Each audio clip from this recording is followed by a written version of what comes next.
स्वागत है दोस्तों। आज मैं आप लोगों के लिए एक नई कहानी लेकर आया हूँ। एक गांव में एक लड़का रहता था। उसे अपने पड़ोस गांव की एक लड़की से प्यार हो गया था। वो लड़की एक गरीब किसान की बेटी थी। वो बहुत खूबसूरत भी थी। किसान की बेटी सुंदर होने के साथ साथ काफ़ी समझदार भी थी। एक दिन लड़के ने किसान की बेटी से कहा, मैं तुमसे बहुत प्यार करता हूँ और तुम्हें अपनी दुल्हन बनाना चाहता हूँ। लड़की ने बहुत सोचने के बाद उस लड़के को शादी से इनकार कर दिया, क्योंकि वो सिर्फ गरीब घर से ही रिश्ता रख सकती थी। कुछ दिनों बाद लड़के ने लड़की के माता पिता से बात की और उस लड़की को समझाया।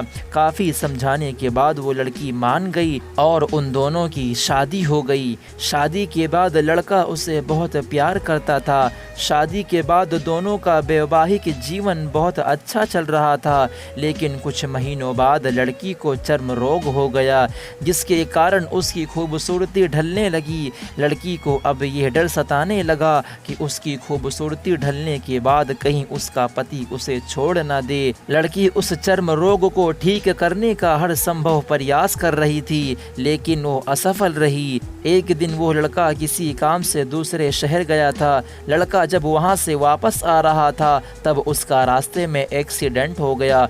उस दुर्घटना के बाद लड़के की आंखों की रोशनी चली गई। उस दुर्घटना के कुछ दिनों बाद उनका जीवन सामान्य फिर सुखी बीतने लगा। वो लड़की चर्म रोग की वजह से कमज़ोर और बदसूरत हो गई, लेकिन पति के अंधा होने के कारण उनका वैवाहिक जीवन ठीक से चल रहा था।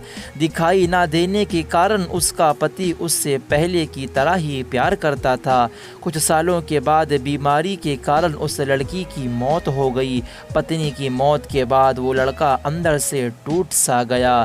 अब उसने फैसला लिया कि अब वो ये शहर छोड़ के अपने गांव में रहेगा। एक दिन उसके पड़ोसी ने कहा, अब आप तो अपनी पत्नी के बिना अकेले पड़ जाएंगे। वो आपका काफ़ी अच्छे से ख्याल रखती थी। अब आप अपना जीवन इस अंधेरे में कैसे गुजारेंगे? तब उस लड़के ने उस पड़ोसी से कहा, मैं कभी अंधा था ही नहीं। मैं ये सोचकर अंधा होने का नाटक कर रहा था कि कहीं मेरी पत्नी को उसकी बीमारी और बदसूरती के कारण यह ना लगे कि मैं उससे प्यार नहीं करता। इसलिए मैं इतने सालों तक बिना कुछ कहे अपनी पत्नी के खुशी के लिए अंधा बना रहा। लड़के की बात सुनकर पड़ोसी की आंखों में आंसू झलकने लगे और वो लड़का वहाँ से चला गया।